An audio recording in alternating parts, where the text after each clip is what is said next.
Hello, this is Audrey from the Power Automate team. Today I'd like to talk to you about child flows. You may recall that Stephen released a blog late last year introducing child flows to the general public. This was a big event for us because a lot of you had reached out and asked for a better way to organize your flows so that you can use one flow for multiple purposes, as opposed to having to create a lot of flows that are doing the same thing.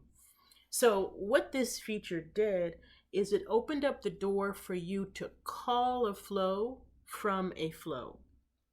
And you'll see us talk about the term parent flow, child flow. So as Stephen explained in his blog, the parent flow is the flow that can have any type of triggers and actions for that matter, but that parent flow will call another flow to do some work for it. And then the child flow is somewhat like a servant in that it can serve multiple parents.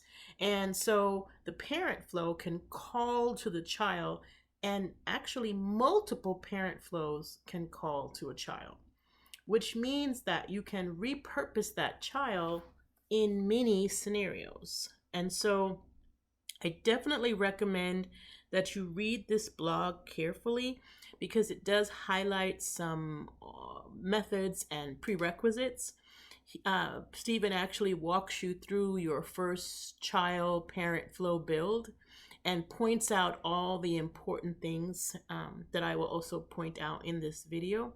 But it's a good idea to read through his blog and to also build that child parent just so that you can see, oh, wow, I understand how this works. Give it a try literally as it is in the blog, and then try to apply it to your own scenarios. Okay, so I'm going to go over a lot of this in a specific scenario today, and I might add others over time. So today's scenario is imagining that I have multiple SharePoint libraries, and each of these different libraries have their own parent flows. So they all have their own processes, but at the end of the processes, they all will be calling the same child flow in order to handle this particular scenario. So let me break down the scenario for you. I have multiple SharePoint sites. On this slide, I'm only showing two. Each SharePoint site may have a document library that's building customer-facing content. Now, in our company, this fictitious Contoso company, everybody can do anything they want as far as building the documents, editing the documents, managing their processes for the build of materials, and it's totally up to them how they get these documents authored, right? But in this case, everybody in our company must use this child workflow because it's the only workflow that's going to get approval for customer-facing content. So this workflow is the only way we can get our documents into our website so that customers can download them. So this is an enterprise child workflow that everybody must call, but they call it after they finish their own processes, okay? And what their processes are is irrelevant. But in this demo today, we're going to call their processes the parent processes, right? And these different parent processes are all calling the child workflow in order to get that final approval that will enable their documents to be posted on the public-facing website. So I am sure you can think of other scenarios where everybody might be doing their own thing, but the company wants to enforce a particular process for something that is going to be more critical to their bottom line. So child workflows are, even though that name makes it sound subservient, it's a servant to the parent. It's serving the parent's need, but it's extremely critical to scaling out your processes, okay, and standardizing processes. All right, so let's go look and see how I put this together as a little demo. All right, so we're going to go out to my SharePoint site, And here I am in SharePoint. This is just one of the libraries. Again, I can have different parent workflows coming from all over my tenant. It doesn't matter. I'm just going to demonstrate one parent, but you can call this child from many parents, okay? So basically what I want to do is when someone uploads to this site, I want to trigger a workflow that asks our editors to kind of finalize the process of making sure the document's correct and it's accurate. It's got no typos. Like right here, this one says SAMP instead of sample. It's checking for all the things that would make us look bad when we got public facing, all right? But then after we get it to the point where we believe it's ready for customer facing, that's when we're gonna call the child workflow to get that heavy lifting done so that our document hits the web. All right, so guess where I'm going to start? I'm going to start by clicking on solutions. And this is really important. Both the child and the parent needs to live in a solution. And it is a best practice to build the parent and the child within the solution. All right. We have seen people have issues where when they try to add it as existing, it's currently, there's a bug of some kind that's preventing that flow from being from working in this scenario as optimal as it needs to. So my recommendation to you to avoid any bugginess, and we're working really hard to get this out and so that it works smoothly, whether you bring it into a solution or whether you create a solution. But for now, my recommendation to you is that you always create the parent and the child within the solution using new flow. So this is my first tip. The importance of solutions is very high here.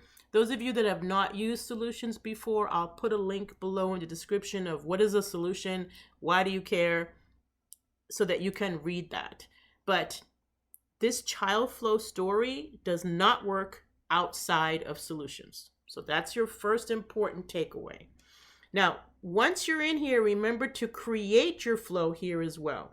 All it will do is bring you into the designer so that you can build your flow. So once you click on new, you won't feel any different, right? It will feel like any other day building flows, okay? But the difference is you will see certain actions in solutions that you do not see outside of solutions. And I think some of you have seen this in other scenarios before. Certain actions are only visible in solutions. So for instance, if tomorrow you go and you try this and you don't see the child flow action, then I bet you it's because you're not in a solution. All right, so that's your first takeaway. So now I'm going to start with the child, and this is the customer facing approval that happens at the end of everybody's process and which enables them to post their documentation on the customer-facing website. This is the critical flow. And so one of the things Stephen brings out too is this also helps you to keep your flows nice and small, easier to maintain, because you can use the child flows to do snippets of operations, right? And so they can be smaller than, big flows that, handle many operations. All right. So now that it lands you on the details page when you're editing, and that's fine. We're just going to hit edit so I can show you the flow. The important thing about the child flow, so this is your next takeaway, is the trigger. All right. And let me talk about this trigger a little bit. So when you're looking at this trigger, you see a button, right? This is our button trigger. But don't think of it like you normally think of a button. A child flow trigger is very uniquely designed for passing parameters from the parent. So you won't be able to use this trigger from your mobile phone to press a button, right? Or you won't be able to manually run it from somewhere, right? Else than here. Right? So you want to think of this button not as the way you normally think of buttons. Think about it as a special tool for you to get parameters from the parent. And maybe I could use the word variable, I could use the word parameter, I could use the word param, whatever way you want to think of. These are the things I need from the parent in order to do what I need to do. And so in this case, I need to create an approval. And I want the approval to have two things. I want the approval to have a prefix in its title. And this is a hack from me that I'll share with you. And I want it to have a link to the file. And I'm very specific here. I want the link to be an instant download because the people who are approving these documents should not be able to edit them. They should only be able to view them. And so we'll give them an instant download link. All right. So two things I need. I need the site name. This is for my prefix. And I need a link to the file. So I'm going to ask for those two parameters. Now, normally when you're working with buttons, I'm always picking on people and saying you should change your prompt text because the prompt text over here is what people will see when the button is pressed. And so it'll say, please enter your input. If you wanted to enter your site, you would change this. However, in this case, because this is not acting as a typical button, no one will ever see these prompts. So it doesn't matter what you type there or don't type there, it's still going to work just fine. So placeholders are irrelevant in this case because the prompts are coming from the parent flow. And what I'm going to get from the parent flow is the site name, just the name, not even the path, just the name. I'll show you in a minute why. And then a link to the actual file. I don't have anything in this flow that can get those things, so I need to pull them from the parent. Plus, I want them to be very dynamic so that no matter what parent flow this is called from, we'll have what we need dynamically. Remember that you can add different parameter types. Just make sure that what you pass from the parent respects the type you've selected. Okay? Most of the time people are using strings, but you do have the capability to use other inputs as long as you match what you're doing. Okay? And when we look at the parent, this may all come together for you. But just remember right now, this is a unique button. It is defining what parameters we need from the parent. If you'd rather think of these as variables, that's fine too. These are going to be filled in by the parent flow and not by an individual, okay? As you normally do with buttons. So in a way, it's like an automated button. It's no longer manual. All right?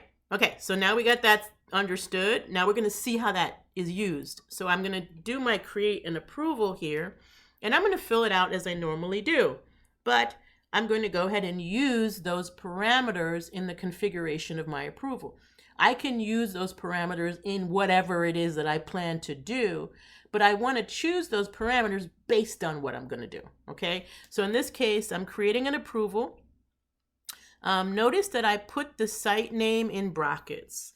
And this is a little trick that I do, and what it does for me is it does two things. One, in my approval center, now I can search for the approvals based on the site name. And this is something that I kind of always wanted to do, and it's the hack that I choose. I've chosen to prefix the title of the approval with the site name. I don't use the site path because it's too long. I just use the site name. So whatever the short name of the site is. And I put it in brackets. And then this also helps me. So those of you that use Power Apps, I can now create an app that displays all of the approvals from that site by querying CDS, okay? It's a premium experience, but lots of things you can do there to facilitate scale, but this is why I prefix my titles. So that's a Audrie to you tip, and it's optional, it's not necessary. But what's really important here is that I provide a link to the file so that they can at least look at it, right? They need to be able to look at it to know if they want to approve it or not. And in this case, again, I'm using a hard link, which you'll see in the parent, so that it downloads automatically. All right. So now I've got that approval all set up using the parameters from the button. And now I will wait for the approval. Now I do want to let the parent know what the outcome was. This way it could continue after it called that child flow using the values that were returned to it. So in this case, I can just add a respond to a Power App or flow. Again, I have the same number of outputs that I had for inputs, right? Now I'm going to kick back to the parent the outcome. And it will see whatever I put in respond, it will see that in its dynamic content so that it could use it to continue the process if it wants to. All right. Now, not everybody will want to use that outcome. Most people will, though, because let's suppose they reject it. Now we've got to get that file edited to figure out how can we get it approved for the website. All right. So that's all there is to building the child. And the key to building the child is the beginning and the end. All right. The beginning being the button. That is not a button. It's an automated trigger, right? That is going to receive parameters, or if you'd like to call them variables, from the parent. So you want to make sure that your button has what you need to process this flow. Okay. In my case, the highest priority was the link to the file.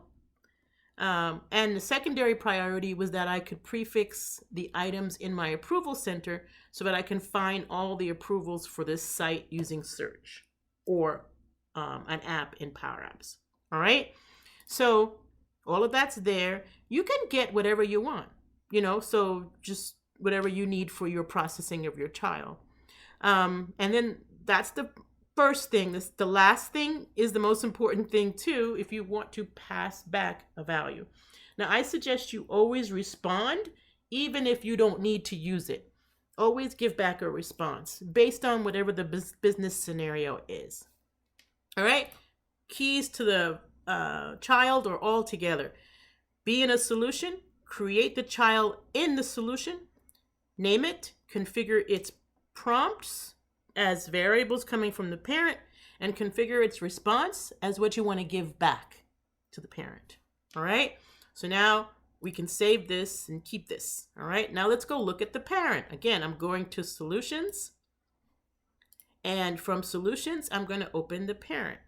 Now you might wonder, why did you do the child first and then the parent? I think it's a best practice to do the child first, because in building your child, you will know exactly what you need from the parent. And if you can predict that, then it doesn't matter what order you do it in. Of course, in this case, the child flow was made first because the IT organization is the one who authored this child for the company. And so it was done first before anybody started working in these documents. All right. Now, the last thing you want to remember with your child, and this is very important when you get ready to share this with other people, is for child flows to work, they must have embedded connections. So we can't have situations where I'm running it and the next day you're running it and it's the connection is not embedded. So what we can do is go to the details page of the child, and when we get ready to share, we put the sharing in the run only users, right? So I think I have somebody named Lydia. Okay, here we go. We're going to share with Lydia. We could share with any group as well, right? You can share with system users or teams, right? But the key thing is you never choose provided by run only user. You choose use this connection, because the connections have to be embedded. All right. So share your children like this, and you should have no problem. Okay. All right. So now we've got that. We now have an embedded connection that is Megan's. In this case, we could have used another top level account, but it's Megan's. And then Megan has shared it with everybody she wants to share it with as a embedded connection. So she did not let them use their connection. They have to use hers. And when I say hers, this should be compatible with the parent. So if you use a security group to create both, not a security group, if you use a secure account, a system account with a license, then you can use that for both. All right, so now that we have our embedded connection and we have our parent or child created, and basically the connection is not going to be needed if it's just you. It's only that run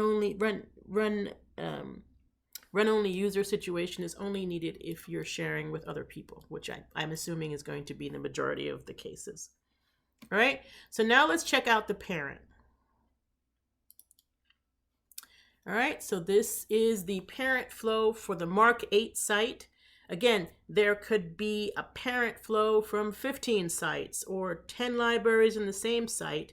Those libraries would have their parent flows. They could be completely different from one another, and they could all call the child flow at the end or in the middle or wherever they want to call the child flow. All right, in this case, they're calling it only when the editors choose ready for approval. And let me show you that. So I'm going to hit edit here. Sorry, I meant to hit edit up here. Okay, and now this is the parent flow for the Mark 8 library, which doesn't have to be the same as the parent flow for the sales and marketing library. It could be totally different triggers and actions, all right? In this case, I'm having a trigger when a new file is added to the release documentation folder. At that time, I enter my site name, and I've hard-coded it because I want it to read just like that, and I might even shorten it to like that for my approval title. This is really just to give my approvals a prefix. Again, my goal here is to be able to search for all the approvals for a particular site and or build an app that points to the approvals for that site. All right, so now I've done that, and now here I'm going to put a link to the file. In this case, I didn't use link to item because if I did, I would have to add a properties here and then go and find the properties of the file and then get the link to item. But in this case, I chose to keep it simple. I'm just going to create the item from the site name that I hard-coded because this flow is only for that site. And then I put the folder path, right? And what this will create is a URL that will force the user to download the file. They will not be able to edit the one in the browser, okay? So then I'm going to go to the next thing, which is my send the email with options. So the way this library works, not required, this can work any way you want. What I'm doing is I'm sending a group of people who are authors and editors an email with 3 options. And basically the options are what they are saying after they review the file. So they can choose to say review sign off, which means that I'm fine with this. That's all it means, is I'm fine with this. There's a second one, editor's comments have been added. So this is some changes that they may want. They would choose that and add comments. And then finally, the last one, ready for approval, means we've gone through this enough. You can now send it for customer-facing approval, right? And so, of course, this explains that and provides a link to the file using my variable with the link, okay? Because I don't want them to edit the file, so they can download it and look at it, all right? Now, of course, if you want to use link to file, you'd have to get the properties of the file that was uploaded and so forth and so on. Okay, so now I'm going to close that up. And you will see that I have a condition. So this flow will continuously run every time somebody uploads something, and it will not run that child flow unless this condition is met. And the condition basically is the selected item. So up here, the selected option from here contains ready for approval. And I tend to like to use contains because the outcome can, in some cases, contain a comma and so forth. I find contains persist in every case, and so I like to use contains. But selected option is this right here, and that's whatever they picked in that email. So it'll wait until they click on something in that email, and then if it's ready for approval, it will open and run that child flow. Now I'm going to delete this and show you how this feels. Now it is really important that you are in a solution, because what I'm about to do, you will not be able to do if you're outside of a solution. So I'm just going to choose Run Child Flow, and you'll see that'll come up to the top. It is part of the Flows connector, which only has that action. Okay, run a child flow. And when I click on it, it will give me a list of all the flows that comply. And what does that mean? They're in a solution, they have a button at the top, and they're ready to go. And so I only have one in this particular site. You could have several child flows in your environment, that's fine, but pick the one you want. As soon as you pick it, and I'm going to be a little patient here.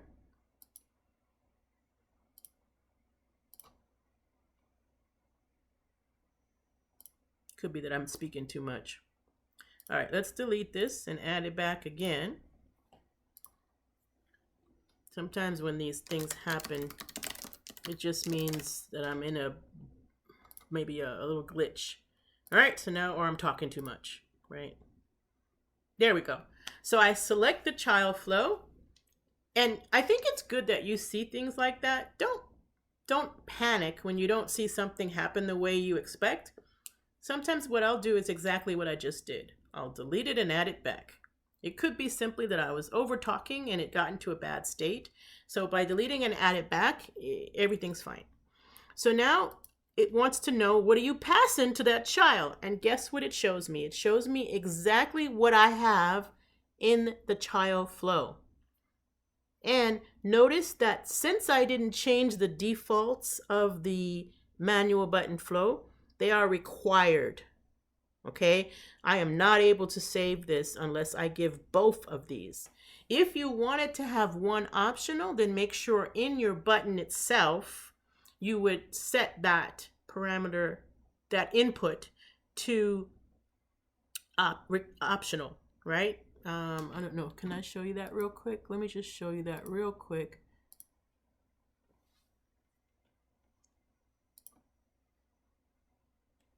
So they are required by default, but if you hit here and choose make the field optional, you can also have optional inputs. All right, so let's go back to our flow. And this is where I'm going to put in my site and my link. So this is perfect. Every parent flow that's calling that child flow has an opportunity at this point to pass parameters to it. Okay, I'm going to just go ahead and save. By saving, I'm checking that everything's also good, because if something wasn't good, I would see an error when I try to save. All right, so now I'm going to, let's say I want to do something special if this approval is, after this approval comes through.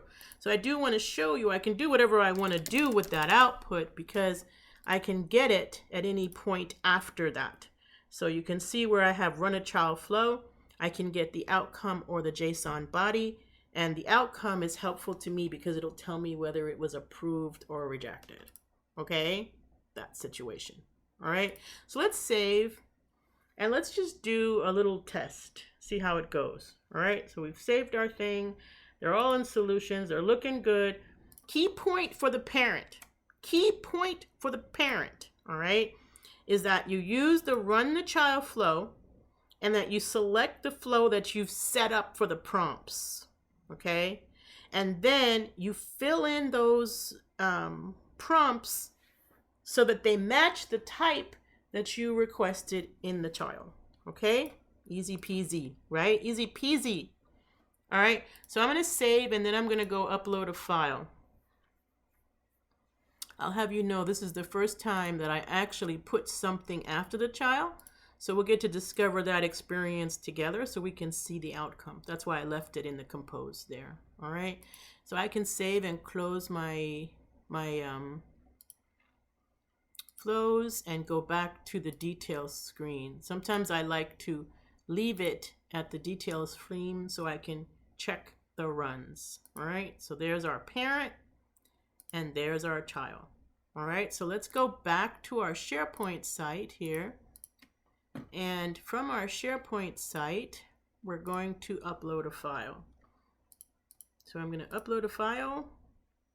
Again, what happens at the beginning of the parent flow is irrelevant to the child flow functionality. All right, what's important is where you call the flow. So let me choose something here. And so it's uploading. We'll just give it a minute. Did I pick a big document? That was not good of me. All right, so there it is. It defaults to a stage submit for review. But remember, this library can run any number of processes that it wants against that until it's ready to call the child. So each of the libraries can have an entirely different process. All right. We'll talk about another day. I'm going to do a video to show you how you handle servicing multiple cloud services. So not just one cloud service. In this case, we are servicing SharePoint with a SharePoint flow, but you can definitely mash these up across services. All right, so now we have that thing uploaded, which means our parent should have triggered. So let's go back to our parent and click on all runs.